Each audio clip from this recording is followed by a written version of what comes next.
Welcome.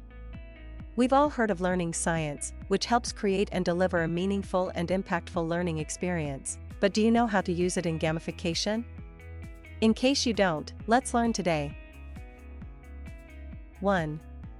Use game elements to support the learning objectives, not just for entertainment. 2. Provide clear goals and challenges for a sense of purpose and accomplishment. 3.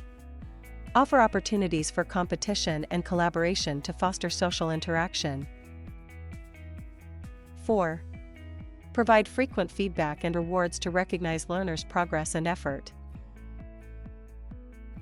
5. Allow learners to personalize learning experience via choices and customization.